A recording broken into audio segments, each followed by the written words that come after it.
So this image is going to take a variety of clone tool and spot healing. I found this off the internet. There is a before and after photo of it, but you can see I have some really large tears in here. I want to clean this up as best I can. First thing I do, Command J. If that's what you said, you win the prize of the day, which is congratulatory. Alright, so I'm going to start off with just some of the smaller areas. It's like, where do I start? Choose a corner. Choose somewhere that is not too bad and you can start there. So I'm going to start with the clone tool. Click it. Brush is way too big. This is not a very big image. I'm going to use my left bracket and make that smaller. Again, I can look up here to the top. You can see it's very feathered. There's a couple other things that are up here. The opacity is how things are going to show through.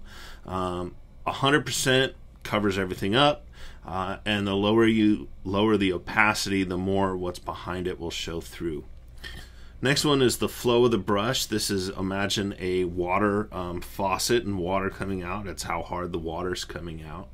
I'm selecting just the current layer.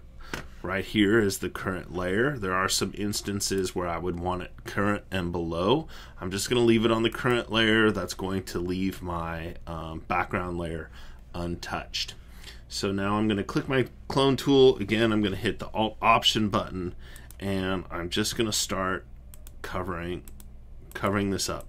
Notice I am clicking. I am not dragging it around.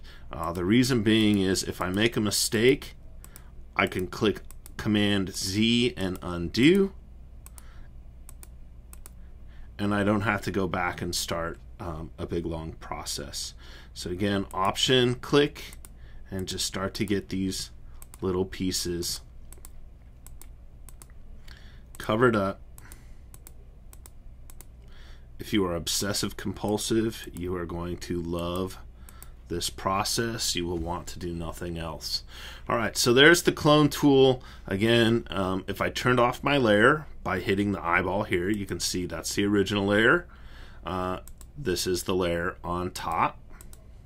Alright, that's looking pretty good. It's going to be a little harder in these areas here, but I'm going to get to those. So this area right here, let's try and go back to our spot healing tool and go to our patch tool. And I'm going to click just kind of a rough patch and just let's see if I can cover it up. No, that's not going to work. Command Z. I'm going to have to start using larger clone stamps. So I'm going to get to that part a little while later. So again, back to my clone tool, Option. Oh, it's taking selections over here. I have the marching ants. Command D will deselect. So go back over here, and you can see I'm starting to make. See how I covered up my selection tool. Actually selected the tear in there. So Command Z to undo. Command Option Z to continual undo. All right, so I'm going to work on this as best I can.